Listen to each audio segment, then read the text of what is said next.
Bagaman konti man tayo ngayon, pero hindi ito hadlang na papurihan at sambahin natin ang Diyos na buhay, na naging mabuti sa atin noon, ngayon, at pagpakailanman. Hallelujah. Kaya ngayon, inaanyayahan ko isa na umawit at papurihan ang ating Diyos. Hallelujah.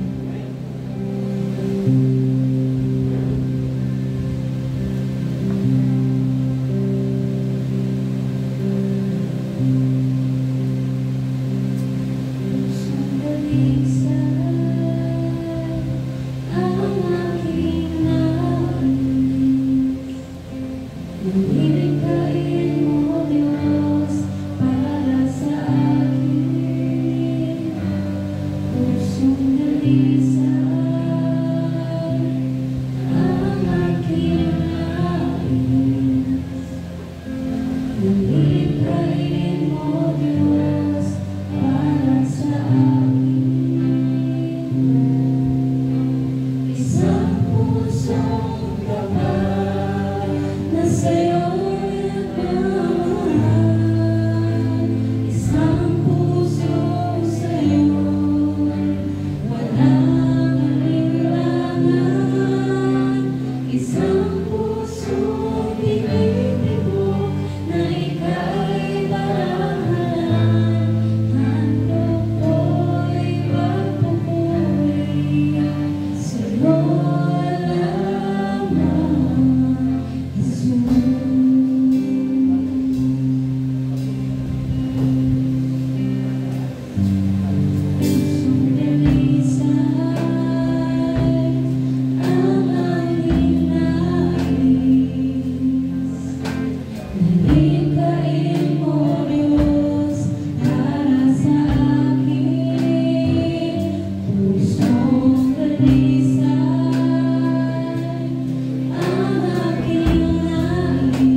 spiritual, and emotional, and physical, Lord Father God, sa lahat ng aspects sa aming life, Lord Father God. Lord, we need your restoration, Lord Father God. Lord, andito kami sa araw ngayon, Lord Father God. Lord, suriyin mo, Lord Father God, yung bawat puso na andito ngayon. Siyasatin mo, Lord Father God. Look into our hearts, Lord Father God.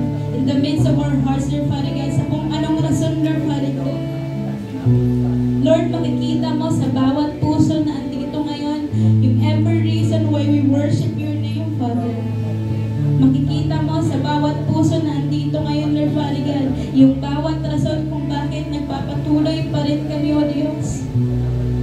At dito yung bawat puso, Lord Father God, na handang magpuri, handang manalangin, handang mag-receive, Lord Father God, sa restoration, Lord Father God, na iyong i-pour out, Lord Father God, by your Holy Spirit, Lord Father God, by the Word of God, Lord Jesus. Lord, salamat. Salamat, Panginoon, sa bawat araw na naging mabuti. Salamat, Panginoon, for every day, Lord Father God, na Lord, ino-comfort mo yung bawat isa sa bawat araw, Lord Father God, na naging opportunity namin, Lord Father God, para ma-experience of how great you are, oh God. Yes, Lord, as we sing this song, Father God, look into our hearts, Father. Tingnan mo yung puso, Lord Father God, ng mga anak mo, Diyos, sa araw. Yes, Jesus, hallelujah. We glorify your name, Jesus. Salamat, Panginoon. Salamat, Diyos.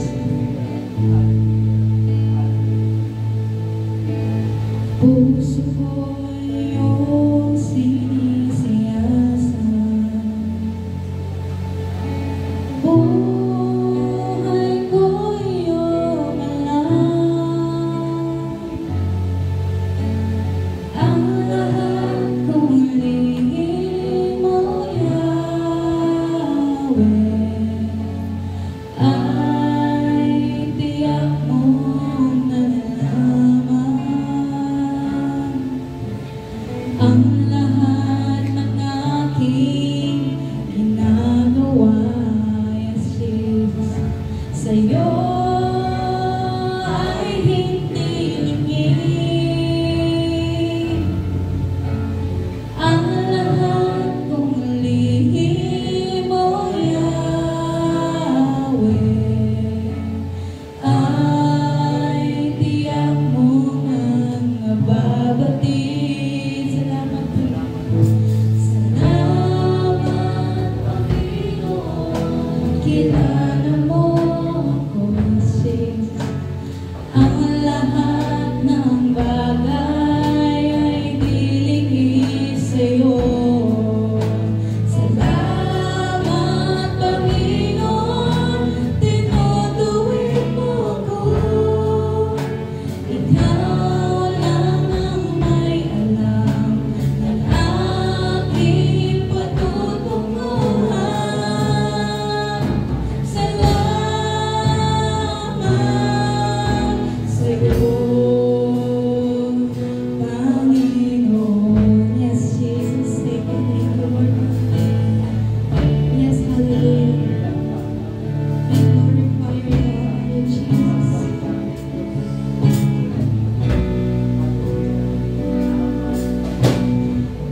ibinigay mo at pinagkaloob mo, Panginoon, upang manting-mantingkon kami lahat, O Diyos, sa iyong bahay-sambahan, Panginoon.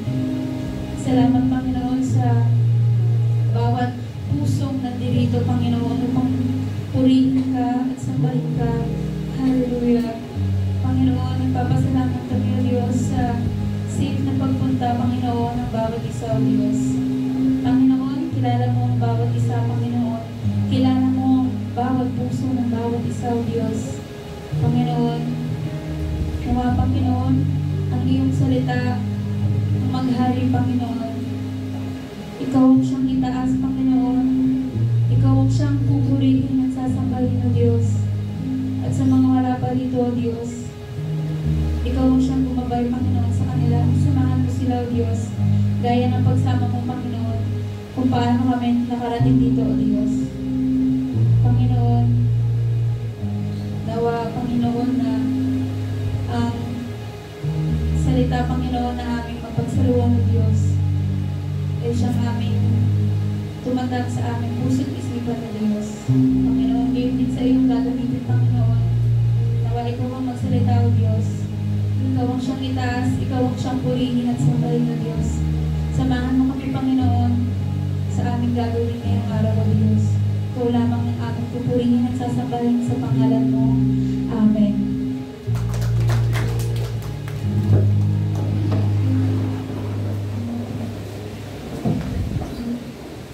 Amen. So, puri ng Diyos sa bawat isa na ito. Amen. So, gagamitin natin ang oras na ito para makipag-usap sa Diyos. So, ito yung ito yung time natin na makipag-ugnayan sa Kanya. So, kung meron tayong mga gustong ibuhos sa Diyos, gustong i-open sa Kanya, so this is the time. So, salamat sa Diyos dahil meron tayong day of prayer. Salamat sa Diyos dahil binibigyan na tayo ng pagkakataon upang magkaroon ng oras upang lumapit sa Kanya at manalangin. Mga kapatid, grab natin yung opportunity natin na makalapit at makipag-usap sa Diyos sa hapon. Amen?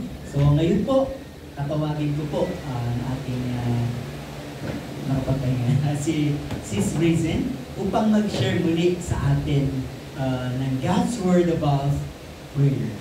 Amen? Palakpakan natin ang Diyos sa buhay ni Sis Raisin. Maraming salamat sa kanyang kabutihan.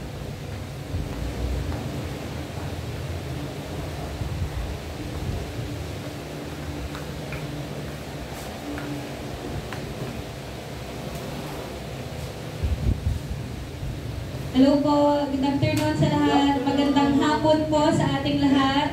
Mayong hapon. Magandang hapon po sa ating lahat. Ready na ba tayo sa pag-receive ng Word of God, pag-receive ng panalangin galing kay Lord sa magitan ng Word of God? So, ako ulit naatasan na mag-exhort sa araw na ito. Bless tayo kasi binigyan tayo ng pangalawang beses na makapagtipon para sa Day of Prayer. Kasi last year, na-recall ko na parang isang beses lang yon. Isang beses lang tayo nakapag-Day of Prayer. Ngayong 2025, bless tayo kasi may nakadalawan na tayo. Hoping for more. Pero pastor, sa more na yon, iba naman. Hindi ko naman inaano ang pag-work ni Lord. Pero I know na may gagamitin din si Lord. And makita din yon ng congregation. So, nung pag-message ni Pastor, nakabakasyon pa ako ng bus. Wala akong iniisip nun bus. Nagpaano. And then, pag-message ni Pastor, nag-okay agad ako kasi kinoconsider ko kasi na every may magsabi sa'yo, kahit na hindi yun elders, kahit na hindi yun si pastor, every may magsabi na sa'yo na magpagamit ka sa ministry, kinoconsider ko yun as kumbaga galing kay Lord, calling ni Lord, gusto ni Lord, kagustuhan ng Diyos. So, nag-okay agad ako kahit na kinakabahan ako kasi hindi ko alam kung ano na naman yung topic. Kasi napag-aralan na natin last Day of Prayer, yung importance of prayer. And alam ko naman na alam na yung pagpanalangin, kung ano yung kung bakit importante yung panalangin sa buhay ng isang mananampalataya. So, before tayo mag-start, encourage everybody to please stand sa Word of God. Basahin po natin yung na-reveal ni Lord na message na Word of God na ating dadalhin sa ngayong hapon. Dito to sa 2 Corinthians 12 verse 9. 8 to 10 sa dapat kasi baka 9 na lang. Sa 9 na lang. Pero i-touch pa din natin yung previous verses. 2 Corinthians 12 verse 9.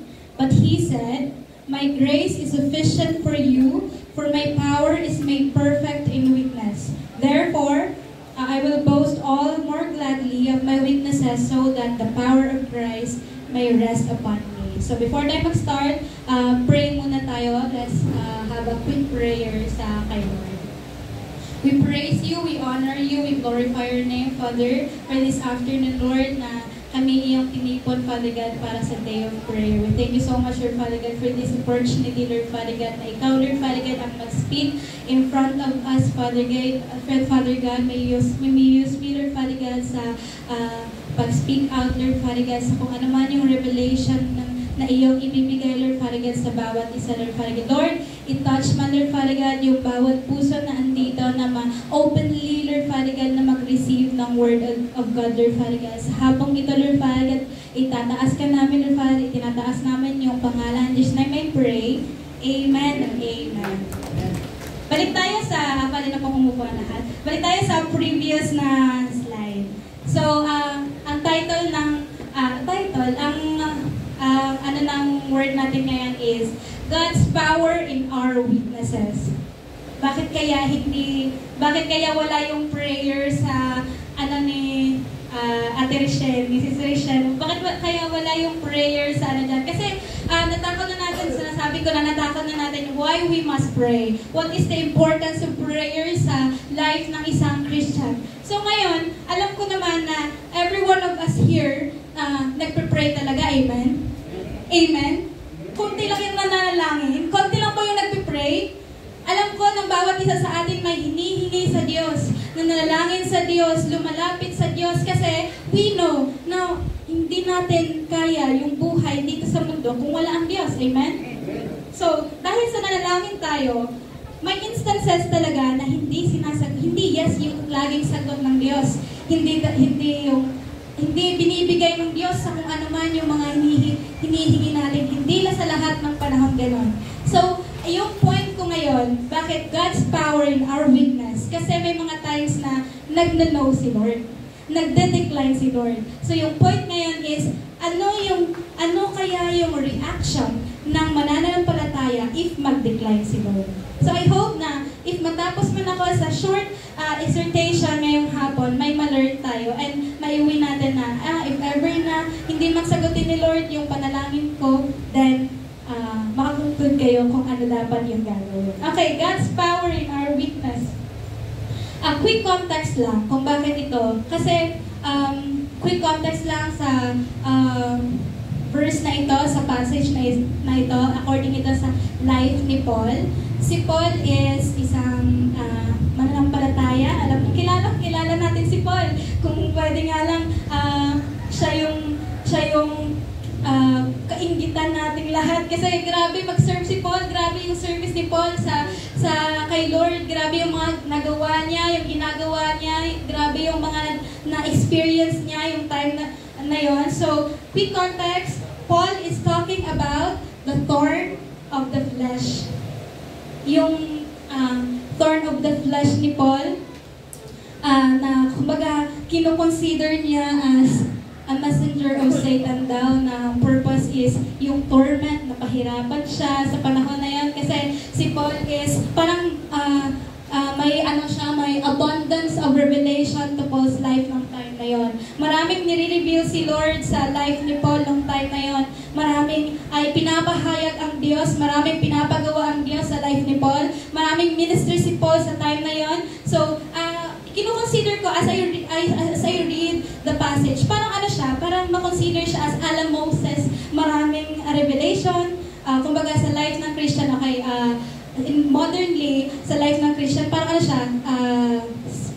spiritual gift. Kumbaga, marami, yung gift na mag-play ng instrument. Ano lang yun ha, modernly lang yun ha, sa ngayon lang, inaano ko lang. Yung mga spiritual gifts na meron tayo. So, mas malaki yung revelation sa life ni Paul nung time na yon. So, kinukonsider niya yung thorn of the flesh na yon. Hindi ko alam, walang specific kung ano talaga yung thorn of the flesh ni Paul, kung ano talaga yung nagpapahirap sa kanya, kung ano talaga yung source of suffering ni Paul nung time na yon. Maraming mga theories na eye problem, disability, or even si Alexander na mention pa doon yung nagpapahirap kay Paul. So walang specific point kung ano talaga yung nagpapahirap kay Paul. But one thing is for sure is naging source ito ng real pain sa life ni Paul. Sabi niya kay Lord, bakit? Bakit na meron akong ganito? So, katulad ng mga life natin is meron din tayo mga thorns. Kasi parang advantage na din yun na hindi sinabi doon kung anong specific na thorn of the flesh para ma-apply din siya sa current generation, ma-apply din siya sa life ng mga Christian na ang thorn of the flesh is either ilagay natin na mga problema, mga physical na problems, spiritual problems, emotional problems, or ano mga source of pain sa life nating mga Christian. So just like Paul asked 3 times. Nag-plead si Paul sa verse 8. 3 times I pleaded with the Lord about this, that it should leave me. So katulad ni Paul, hindi nga lang 3 times 3 times lang ba? Hindi lang tayo 3 times nanghihingi kay Lord. Ako, kung masakit yung puson ko, every time na may period ako, 100 times. Sabi ko, Lord, ayoko na nito kasi ang sakit. Hindi lang 3 times yung kung every time na may suliranin tayo, may problema tayo, may sakit tayong dinadamdam, hindi lang 3 times yung pagmamakaawa natin sa Diyos. One time, i-share ko nung grabe yung lagnat ko, tas umabot na grabe talaga yung Lord, pwede tapos umabot na sa punto na parang nahingi na ako ng nag-confess na ako sa sins ko kasi feeling ko, mamamatay na talaga ako ng time na 100 times I pleaded with the Lord na, Lord, kung pwede lang, ayoko ng pain na ito kasi siguro nag-plead si Paul nung time na yon 3 times na alisin na yung pain na yon sa kanya. Siguro reason is para makapag-serve pa siya ng mas okay, walang sakit na nilaramdam, para maging effective pa siya sa ministry, maka-reach siya ng more people. Maraming rason para maka-glorify pa siya kay God. Maraming rason si Paul nung time na yon. Pero hindi sinagot ng Diyos. I mean, hindi exact na binigay ng Diyos sa kung ano yung hiningi ni Paul. God didn't remove the suffering, but instead, sa verse 9, binigay ni Lord yung sagot, which is, yung binasa natin kanina, my grace is sufficient for you, for my power is made perfect in weakness. Siguro, i-conclude ko na, hindi ni-remove ni Lord yung suffering na yon to keep Paul humble. Kasi di ba, kung kaya naman natin, hindi na tayo tatawag sa Diyos Kung kaya naman natin yung mga pagdadaanan natin, bilang isang human, alam ko talaga na itatry talaga natin. Tapos kung saan pa yung parang medyo alanganin na, doon na tayo, Lord, hindi ko pala kaya. Ayun. God didn't remove the suffering, that certain suffering, to keep Paul being humble. Humble in the sight of the Lord. Gusto ni Lord na kakailanganin pa din siya ni Paul. Yan. My grace is sufficient for you, for my weakness is made perfect in weakness. Familiar ba yung verse? Familiar ba yung verse sa ating lahat? Kasi sa akin, familiar na familiar ito kasi naging source ito ng strength ng bawat isa. Next slide po. God does not always remove our sufferings. Sabi dyan sa first teaching natin is, God does not always remove our sufferings. God let Paul endure the suffering for him to experience God's power that time. Kasi di ba, kaakibat ng bilang isang mananampala is yung suffering. Kaakibat ng isang mananampalataya is yung suffering talaga. So, it doesn't mean na, as nasabi ko na ito, it doesn't mean na anak ka na consider ka na as Christians, manampalataya ka na, it doesn't mean na perfect na yung life mo, hindi, wala ka nang iindahin na sakit, ganon. May mga times na hindi nire-remove ng Diyos kasi may gusto siyang ipahiwatig sa bawat isa. Para ma-experience natin yung God's power that time mismo, in that certain moment na weak tayo. Sabi nga syempre, alam naman natin, sabi ko kanina na bilang isang Kristiyano, bilang isang mananampalataya, we always do pray. Kasi sabi nga sa Philippians 4:6-7, do not be anxious about anything but prayer and supplication with thanksgiving. Alam naman natin yan, familiar tayo doon, and we apply that sa everyday na life natin na hindi dapat ako mangamba, hindi dapat ako mag-worry, kailangan ko lang itong ilapit sa Diyos. Every time yan. And then, may mga times na hindi nasagutin ni Lord, mag-question pa tayo kay Lord, bakit? Nag-serve naman ako sa iyo, active naman ako sa ministry, bakit mo hindi binibigay sa akin ito? Parang naano ka pa, parang nasaktan ka pa. Grabe ka!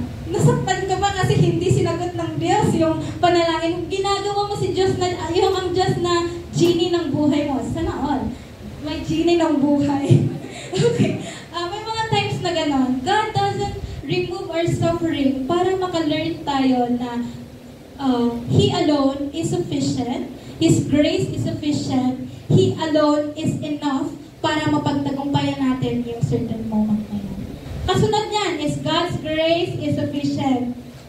Yun nga, yung sabi ko, God does not always remove our sufferings because God's grace is always sufficient. Dahil sapat ang biyaya ng Diyos ng pagtagumpayan natin. Alam ko na hindi lang ako this week na tinetest talaga. Grabe talaga ang dami ng mga pinagdadaanan. Parang OA. Ang dami ng mga pinagdadaan emotionally sa family ko. Ang dami talagang mga temptations, ang dami talagang pagsubok sa buhay. And I know na each one of us here, meron tayong pinagdadaanan, hindi lang natin sinishare. Alam ko na we suffered during night. Diba? Sabi, iyakin talaga si Suresh. Next time, Pastor, iba naman. Iba naman. Alam ko na bawat isa sa atin dito may pinagdadaanan na hindi natin masabi pero nilalapit natin sa Diyos. I hope na pag-uwi natin, maisip natin na kahit na hindi man sagutin agad ng Diyos, maisip natin na His grace is sufficient every day. Binibigay ng Diyos, pinoprovide ng Diyos yung strength, yung life mo na maging opportunity para maka-glorify ka pa kay Lord. Hindi inaalis ng Diyos yung problema dahil sapat yung biyaya niya para mapagtagumpayan. Sabihin mo kay Lord na, Lord, kung hindi mo man ako alisin sa thorn na ito, hindi mo man ako alisin sa lugar na ito, sa sakit na ito, Lord, ikaw na lang yung pumasok dito. Samahan mo na lang ako. Sabay tayong aalis. Sabay tayong lalabas sa punto na ito na masaya yung puso kasi kasama natin si Lord.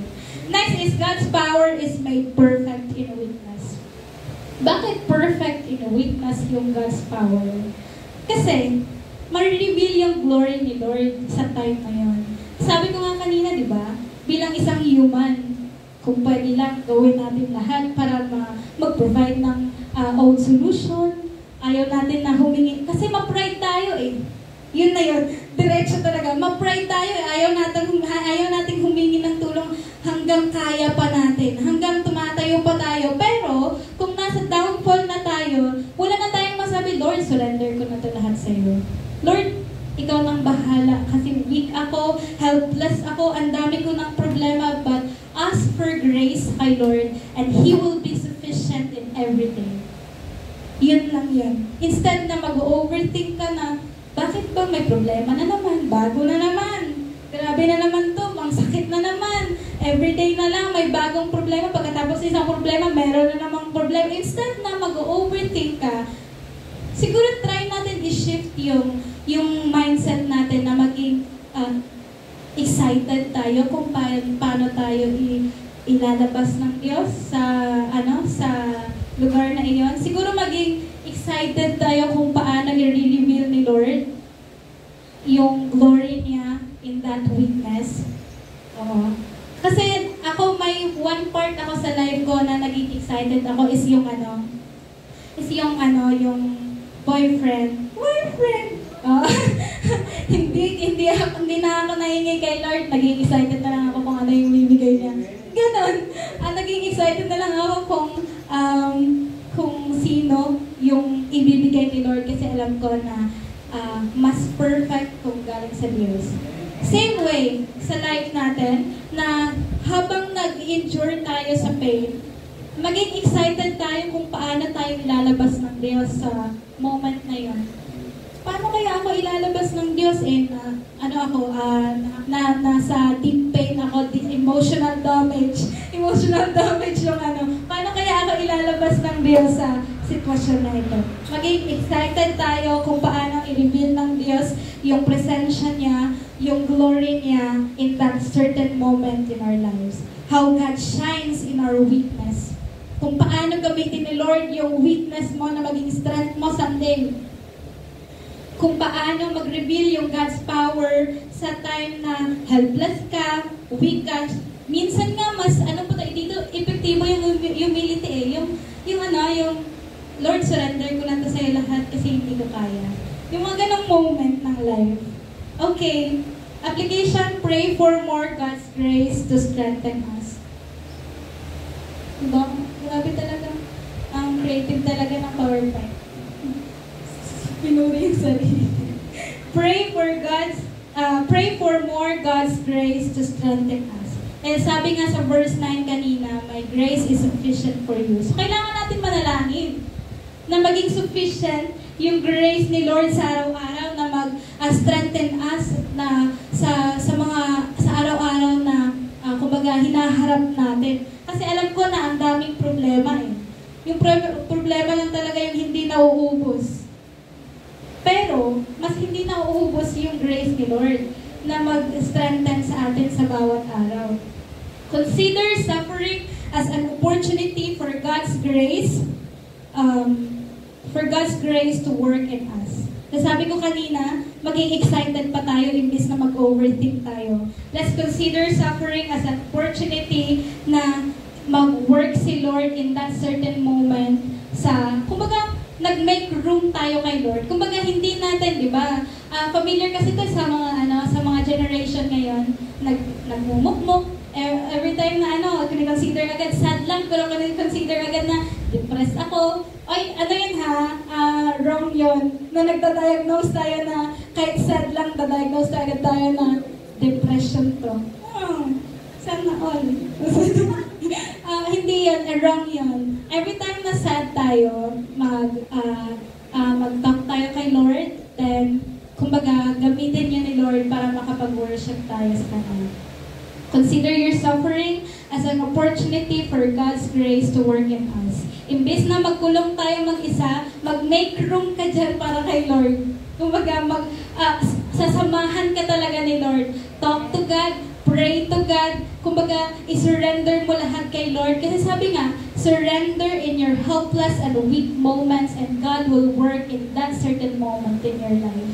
Hindi lang to para sa mga young people, young adults, hindi lang to sa mga bata, kundi pati na rin sa mga mga elders natin. Kasi alam ko na may pinagdadaanan din sila everyday. Alam ko talaga yon kasi nafe-feel ko yung sa psychology. Yung depression kasi or yung sadness hindi lang nag-occur sa young people. Nag-occur din siya sa mga matatanda. Lalong-lalo na kasi wala yung mga anak, wala yung mga so may mga moments talaga na mag-feel natin na tayo lang mag-isa, pero hindi pala dapat.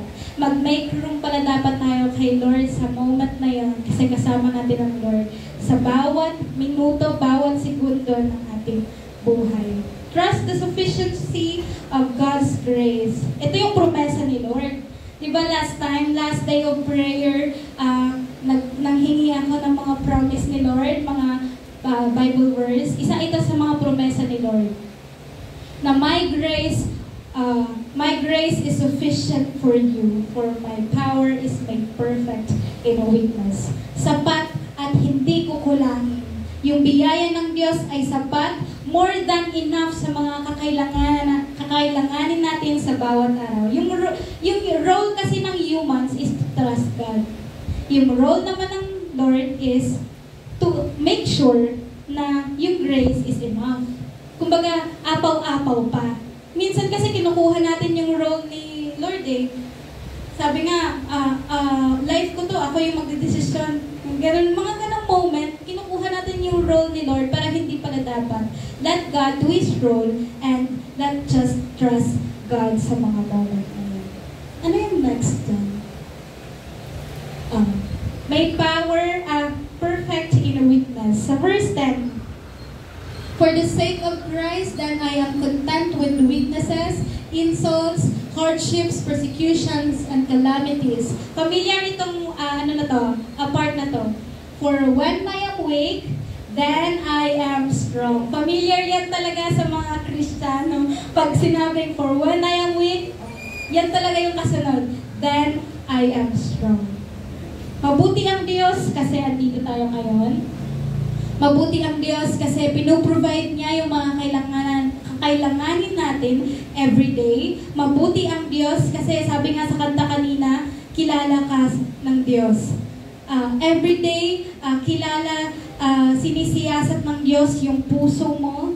Everyday, nakikita ka ng Diyos. Hindi lingid sa Diyos yung mga ginagawa mo, lalong-lalo na yung laman ng puso mo.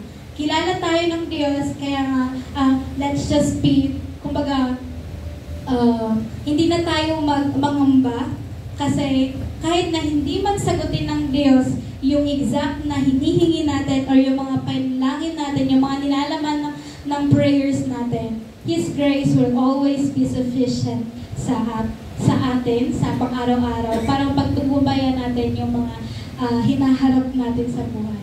Di ba? Kung ano na ako, conclusion na ako. Mag-conclude ako sa verse na ito. Kasi last time, yung conclusion natin is, and everything give thanks for this. Hindi pala. Pray without ceasing pala. Pray without ceasing yung conclusion natin. Yung ngayon naman is, yung Colossians 4:2. Continue steadfastly in prayer, being watchful and thankful. Same lang doon sa previous na verse natin. Rejoice always, pray without ceasing, in everything give thanks, for this is the will of God, Christ Jesus concerning you. Same lang dito, in isang verse lang. Continue steadfastly in prayer, being watchful and thankful. Patuloy tayo sa panalangin. Kumbaga, maging committed enough tayo sa prayers natin. Kasi kung kailangan natin yung panalangin sa personal natin na pangailangan, alam ko na kakailanganin din yung prayers natin sa mga churchmate natin. Tulong-tulong tayo sa prayers.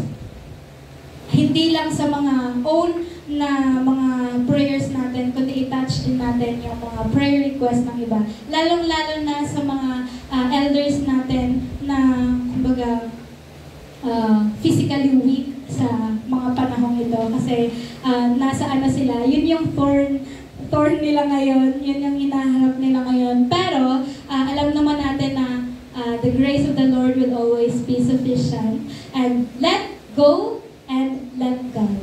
Bitawan natin yung kung ano man yung mga tinadala natin and let God do everything, let God do His role, which is to supply our needs, to supply the strength every day, to be sufficient in this grace sa bawat araw na iyong hinaharap. Ayun lang, and I praise God sa bawat puso na andito ngayon sa pag-receive. Uuwi tayo, kumbaga alam na natin kung ano yung gagawin every time na kung hindi man sagutin ng Diyos yung panalangin natin. Not for now, pero in the future, kung i-allow ni Lord, ibibigay yun ng Diyos. All glory to God alone, and balik ko kay Pastor. Alam ko na may si Pastor.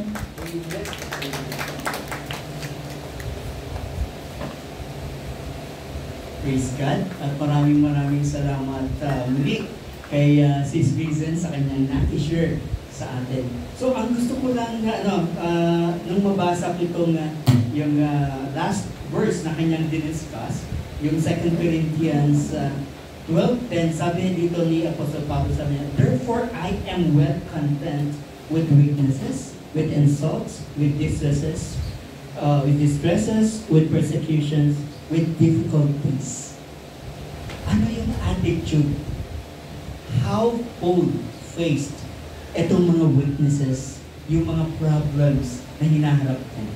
Diba? Sabi niya, I am well content. So, ibig sabihin, sa Tagalog kasi ako ay may kasiyahan. Okay? So, di ba sabi ni Sis Reason, di ba, when we are facing problems, trials, tribulations, iba weaknesses, tumato, ano ang ating response? Di ba? Lumong-lumo, ano na tayo, latutay na tayo, di ba? So, hinang-hina tayo, di ba? Pagharap sa mga ganitong pagsubok. Pero, eto si Pablo, pinakikita niya sa atin dati, sabi niya, di ba? I am well content. Ako ay nasisiyahan. So, ibig sabihin, pag umaharap tayo sa mga kahinaan, sa mga difficulties, sa mga insulto, sa mga persecutions, dapat ay strong tayo sa pagharap.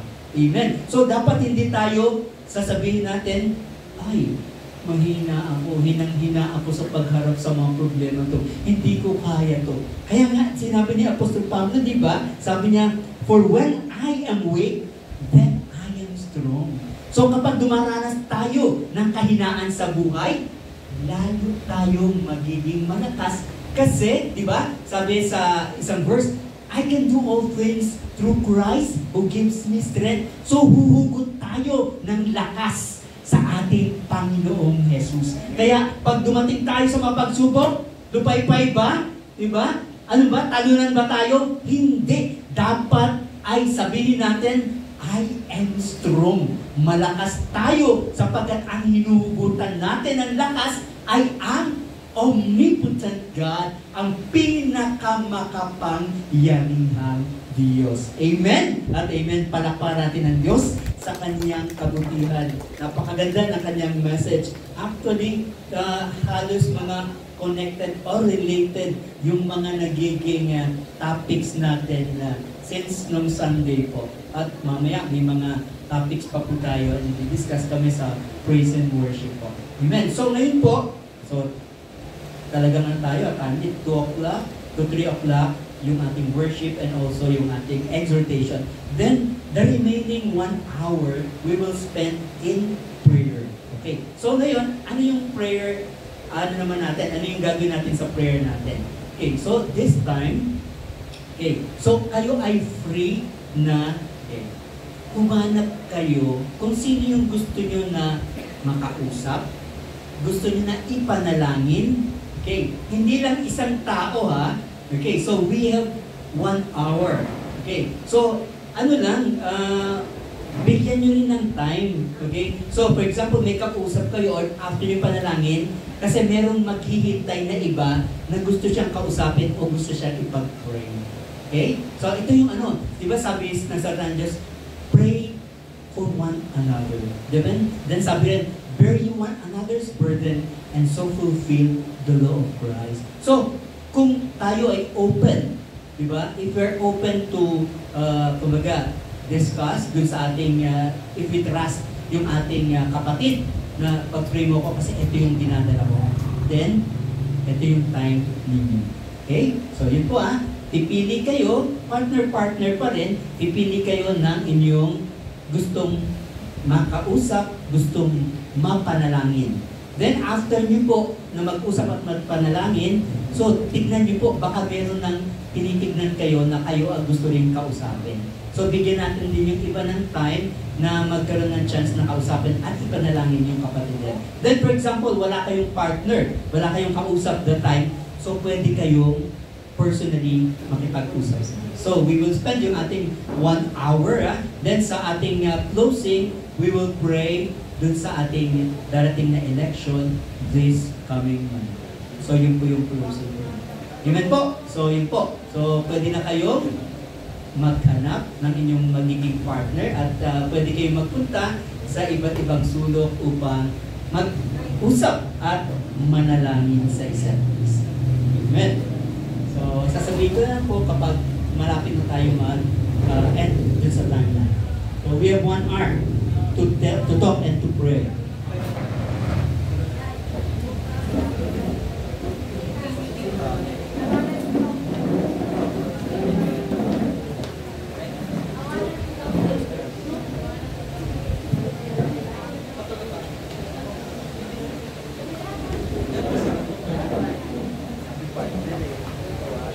Part 3.